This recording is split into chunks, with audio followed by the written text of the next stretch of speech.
And welcome to day 7 of the Boat and RV 100 series. I'm Joe Downs with Storage Moguls. And today I'm showing you the 6 types of boat and RV storage facility types. I think I said types twice. Oh well. What each one looks like, what it costs to buy or build, what tenants it serves, and how to tell them apart when you're evaluating a market. This isn't theory. We own and operate across multiple facility types, folks, and the differences matter enormously for how you underwrite, operate, and position each one.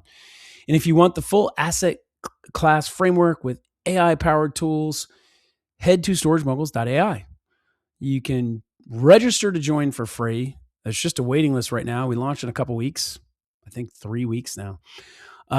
We've got free GPT tools, multimodal learning. Some people ask what that means. It means we're going to give you the same content in multiple different ways because we all learn differently. Some of us are visual, some of us are audio, or we prefer audio. Some of us like combination of the two. It's all there and it's all AI powered. Plus, we'll have clones, all kinds of knowledge, a community where you can get answers. It's going to be phenomenal. So, and that's actually for every storage niche too. So not just self-storage, boat and RV storage, iOS, pro storage, small bay flex, and parking. And that's exactly why we built Storage Moguls. I wanted to build an AI powered community. And it's not just that. It's a community made of real people with actual operators. We don't hide behind microphones like this one. We're actually out there doing it. We're sourcing deals every day. And the people that are coming through our community are, the classic husband and wife team. 2 neighbors who decided they've been kicking around ideas around the fire pit for years now. Same with the brother-in-laws. That we always see the brother-in-laws come through, or the 2 buddies, right? The 2 guys that work together. And we get a lot of solopreneurs, people who have a W-2 and they're looking for something else. Maybe they're in sales and they got some free time and they want to get into real estate and they want to find a better way. They want to create generational wealth. That's what we're seeing. So if that's you, this is a community for you. We're a network of actively evaluates real deals. We're talking about acquisitions, not $10 million acquisitions, folks. We're talking about $500,000 to $2 million acquisitions or $3 million acquisitions. Stuff that you can actually buy. Like it's in your wheelhouse. Trust me. You may not think it right now, but it is. Stuff that's financeable, digestible. The kind of deal that somebody with a W-2 and some time, a little free time, a little dedication, someone who wants to put in a little sweat equity, 15 to 20 hours a week, you can actually close on these deals. And we're about real results too. Members in our community are becoming storage moguls now, not someday, now. And the beauty of that is you can start now, and it doesn't cost anything to start now. So even if you're not ready today, you will be ready when you're ready. If you know, you know. All right. And don't forget, you can start for free. So just register. Register at storagemoguls.ai. Cost you nothing. We don't even ask for a credit card. Storagemoguls.ai. All right. Back to today. It's not all boat and RV facilities are the same. Most people don't know that. And buying the wrong type for a market or misidentifying what you're looking at is one of the most common mistakes new investors in this vertical make. All right, before we go through the 6 types, let me explain why these distinctions matter so much. Every downstream decision you make about a boat and RV facility, how you underwrite it, how you finance it, how you operate it, what you charge, it all flows from the facility type. You get this wrong at the start, it'll cost you at every turn. Capital requirements vary enormously. An open air gravel lot can be developed for a fraction of what a fully enclosed climate control facility costs. Buying without understanding this means you either overpay for a simple asset or undercapitalize a complex one. Rent per space follows the capital. Covered spaces command a 40 to 60% premium over open air spaces. Enclosed pushes higher still. If you're underwriting a covered facility at open air rents, your performer's wrong. Tenant mix and site design are interrelated as well. Class A motorhomes require 50 to 60 foot drive aisles and 14 foot plus clearance on a roof or a canopy. A facility designed for small boat trailers can't serve that tenant, and you can't retrofit it very inexpensively. You need to know that type first. Everything else flows from there. The first 2 types are the most common in the market, and together they probably represent 70 to 75% of existing boat and RV storage inventory. Type 1, open air gravel lot. I own one myself. This is the entry level facility. Unpaved or gravel surface, spaces marked out, perimeter fencing, gate access, low capital to build or acquire, but low rents per space. The tenant is price sensitive. They want access and basic security, but they're not paying for weather protection. The challenge with open air is differentiation. If your only advantage over the lot down the road is price, you're in a race you don't really want to be in. The way to win in open air is to add amenities: air station, rinse station, lighting, paved entrance that justify a rate premium without the capital investment of covered structures. Type 2, you got covered carport structures. This is the most popular upgrade path in that vertical. Single slope, metal carports over individual spaces. No walls, no climate control, just roof protection. Tenants get weather protection for their vehicles. Operators get a 40 to 6% rent premium. The ROI math on covered structures is very compelling. A $12,000 carport structure generating an additional $120 a month in rent pays back in 8 to 9 years on the premium alone. And the full space rent is significantly higher. Most operators add covered in phase 2, funded by their existing cash flow. Types 3 and 4 represent the premium end of the facility type spectrum. So type 3, fully enclosed, individual enclosed spaces with walls and a door, especially a large self-storage unit designed for a boat or an RV. Highest rent per space in the vertical. The tenant storing a $200,000 boat or a $350,000 Class A motorhome wants full protection from weather, theft, and vandalism. They'll pay $200 to $400 or more per month for an enclosed space. The capital is more intensive, it's higher, the construction is more complex. And if you add climate control, you're also adding ongoing HVAC maintenance. But the revenue per space is unmatched. And then type 4, marina adjacent. This is the proximity play. Storage located on or immediately adjacent to a marina where the tenant can store their boat and get in and out of the water same day without hauling across town. Dry stack facilities with forklift access are the premium version of this. The land near marinas is expensive and the zoning is complex. Environmental review near waterways also is always almost essentially mandatory. But the proximity premium is real and defensible. It's important to note on marina adjacent, this is also a partnership opportunity. Marina operators who are at capacity for dry storage will send overflow to you. That's a referral relationship worth cultivating before you even close the deal. Type 5 and 6 are kind of the hybrid plays. Facilities that combine boat and RV with existing self-storage in some form. So type 5, mixed use with self-storage, a purpose-built or assembled facility that has both traditional storage units and boat and RV spaces on the same parcel. 2 revenue streams, shared infrastructure. The operational challenge is intentional here. Self-storage tenants and boat and RV tenants have fundamentally different service expectations, and you can't manage them the same way. If you build a mixed-use facility and apply self-storage service standards to the boat and RV side, you're going to lose boat and RV tenants. Type 6 is a self-storage conversion. This is the one I want our existing self-storage operators in our community to pay attention to.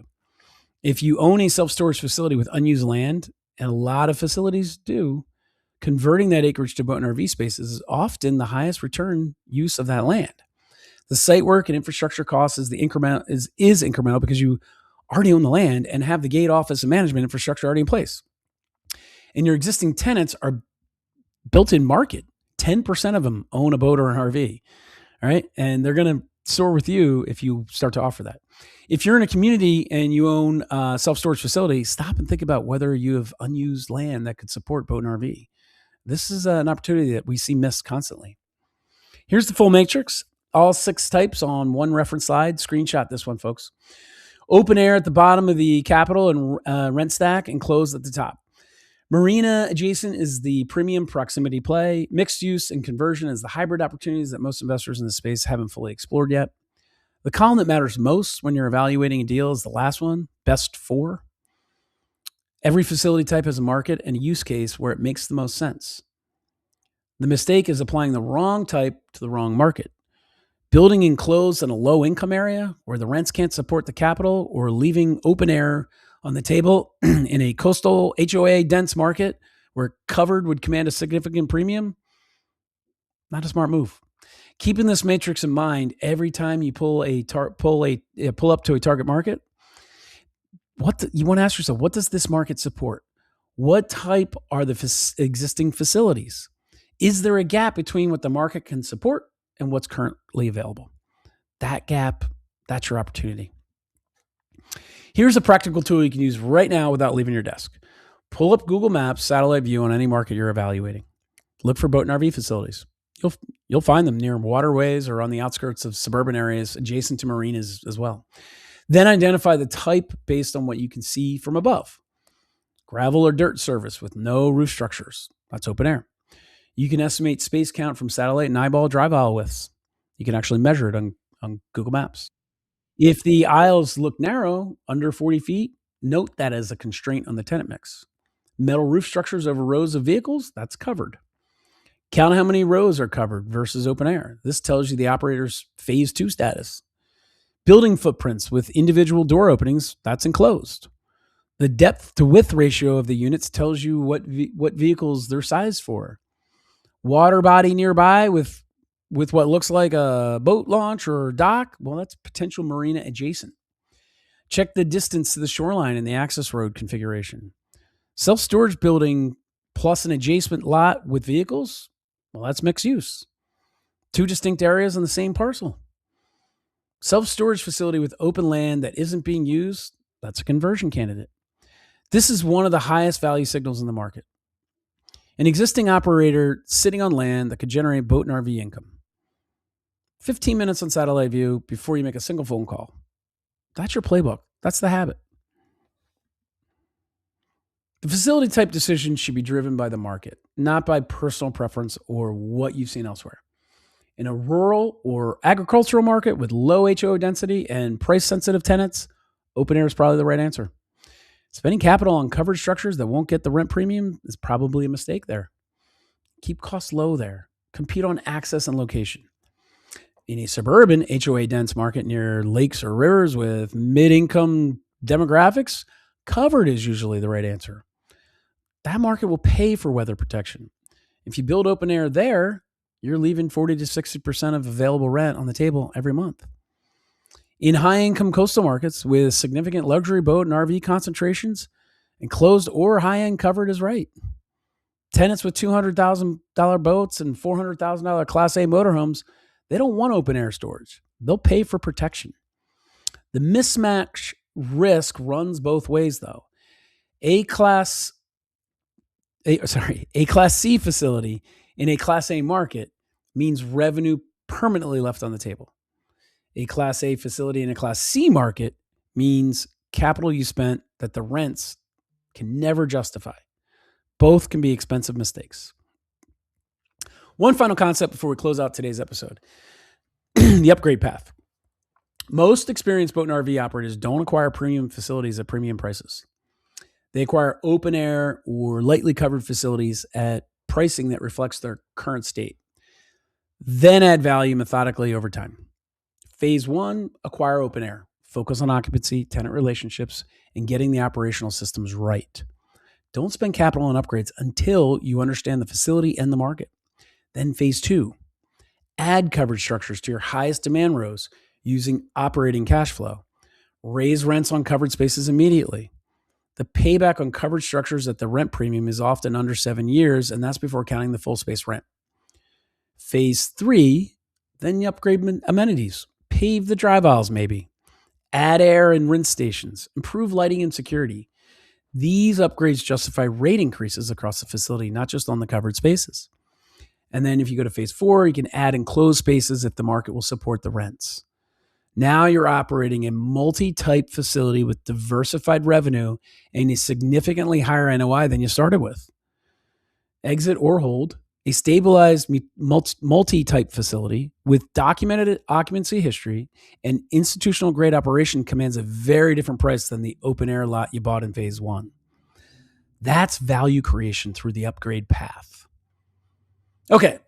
Up next, day 8, we'll dive into Class A, B, and C facilities, what tenants expect at each level. Please like and subscribe to this video if you've ever looked at a boat and RV facility and weren't sure what type you were actually looking at. And finally, share this with someone who owns a self-storage facility with unused land sitting next to it. They'll definitely thank you later. And remember, the facility type determines everything downstream. your capital, your rents, your tenant mix, your operations, and your exit. Get the type right before you run a single number. For the full asset class framework and deal analyzer, join the Storage Moguls community for free at storagemoguls.ai. That's storagemoguls.ai. You can start for free, level up at your own pace, and as I said before, if you register soon, you'll get that free GPT. We're pretty sure we have a few left. We build it ourselves and we use it. Remember, folks, if boat and RV storage is what brought you here, wait until you see and understand and evaluate all of the other niches that make storage, self-storage, and storage in general all that much more exciting. You should definitely join us at Storage Moguls, and we will transform you from someone interested in boat and RV storage to a storage mogul that your friends will start to talk about. Tomorrow, we layer in Class A, B, and C framework on top of the facility types because within each type, there's a quality spectrum that determines what tenants you attract and what rents you can charge. That will be day 8, and we will see you tomorrow.